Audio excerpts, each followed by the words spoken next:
Kita sekarang membicarakan hal yang sederhana, yaitu bagaimana berpikir benar, yang ternyata bisa membuat kita berkelimpahan kemakmuran. Berpikir dan bertindak seperti apa yang bisa membuat kita kaya? Menjawab pertanyaan seperti ini memang harus dirinci menjelaskannya. Juga harus memberi contoh ditambah pengalaman. Contoh saja bisa membuat mengerti, tapi tidak merubah apapun.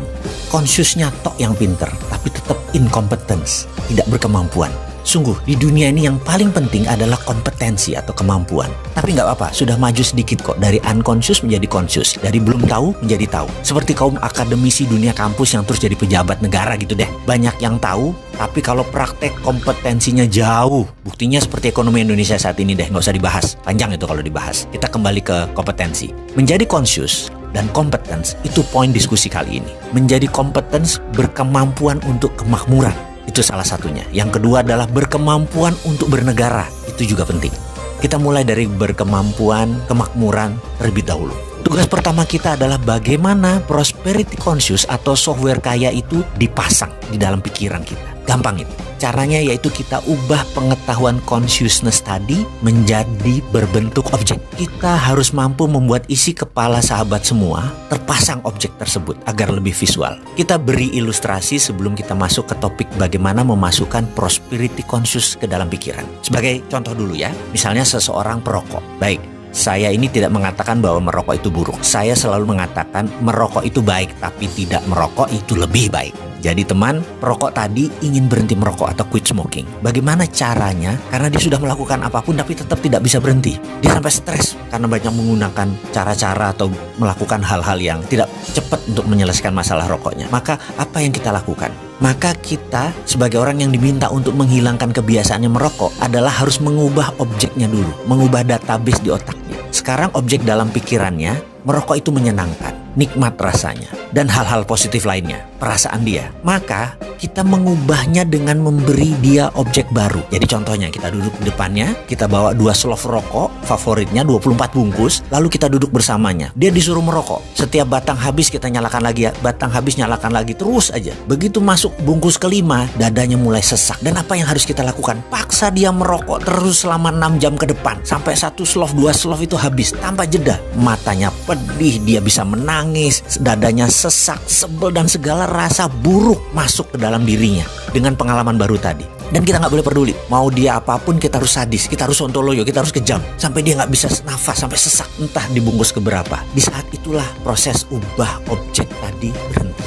Karena dia ada objek baru masuk ke dalam pikirannya. Di sini teman kita tadi sudah punya pemahaman baru. Dulu merokok itu menyenangkan, sekarang merokok itu nggak enak. Merokok tuh bikin sesak, bikin sakit, bikin trauma. Dan dengan seketika dia pun berhenti merokok. Disinilah seninya kita meletakkan database di kepala seseorang tadi. Merubah objek lama merokok itu enak menjadi merokok itu menjadi tidak enak. Dan dia langsung quit smoking. Keterampilan merubah sesuatu objek baru tersebut dikenal dengan istilah dalam aplikasi psikologi adalah Progressive Object Experience Technique. Kita akan masuk mulai dari situ. Jadi sekarang sudah mulai paham kalau anak keranjingan gadget, sudah tahu dong bagaimana solusinya sekarang. Atau kalau suami selalu pulang malam, sudah tahu dong bagaimana mengendalikan suami sekarang. Atau gini deh, kalau istri doyan belanja, sekarang sudah paham bagaimana mengontrol dia kan? Oke, sekarang kita kembali ke cara meletakkan software kaya dalam pikiran kita. Tapi karena kepanjangan, kita lanjutkan di video berikutnya.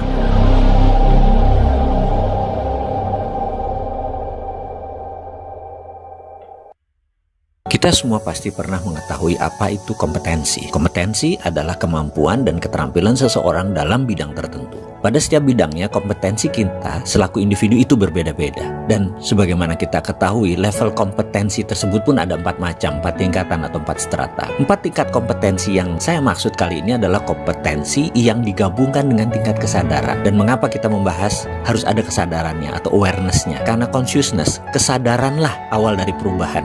Karena itu ada istilah conscious before changes atau kesadaran mengawali perubahan. Kita mulai bahas. Pada tingkat dasar atau tingkat 1 dikatakan mengatakan kalau kita tidak tahu apapun dan kita tidak memiliki kompetensi apapun, itu namanya levelnya unconscious incompetence. Unconscious incompetence tersebut level di mana tidak sadar atau tidak tahu dan tidak memiliki kemampuan. Misalnya dalam bidang olahraga, seseorang yang tidak mengerti manfaat olahraga, ya pastinya tidak pernah olahraga. Dan ketika dia diberi pengetahuan apa itu manfaat olahraga, diinformasikan pentingnya apa itu olahraga, maka dia mengalami kesadaran, yaitu dari unconscious menjadi conscious. Level dia naik di level 2, yaitu conscious incompetence, karena masih belum punya kompetensi. Dia mulai memahami manfaat olahraga, tetapi belum bergerak, itu yang dimaksud. Lalu orang tersebut memutuskan untuk bergerak olahraga. Dia mulai melakukan secara perlahan, bersusah payah, secara fisik, secara batin berusaha melakukan olahraga. Dan ini dia udah masuk ke level 3, yaitu conscious competence. Artinya dia sadar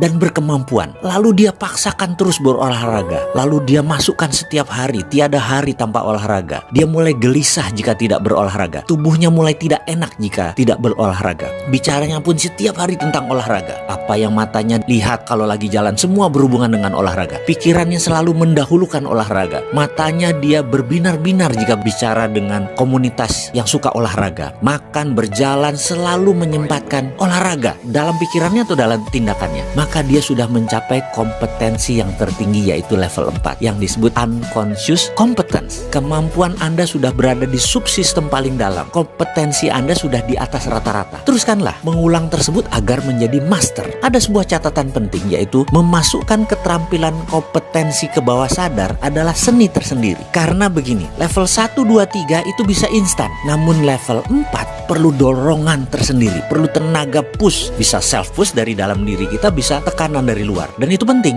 Jujur, kalau ditanya yang tersulit adalah di level 3 dan 4. Sekarang itu adalah bicara olahraga. Kita bicara bidang lain. Di manakah level kompetensi kemakmuran Anda sekarang? Oke, kita renungkan pertanyaan ini. Karena bagi saya penting untuk mengetahui di level berapa sahabat semua punya kompetensi kemakmuran. Dan setelah ini, maukah sahabat meningkatkan level kompetensi tersebut ke level tertinggi, level 4? Dan saya berdoa semoga semua kita ada di level 4. Semoga sahabat semua cita-citanya terkabul agar bisa menjadi di level 4, level kompetensi kemakmurannya. Dan juga satu lagi ada yang penting. Pejabat negara, pejabat pemerintahan sekarang, di mana level kompetensi bernegara Anda? Mudah-mudahan level kompetensi bernegara Anda sudah di level 4. Jangan seperti kemarin-kemarin, berat nanggung bebannya kita-kita ini.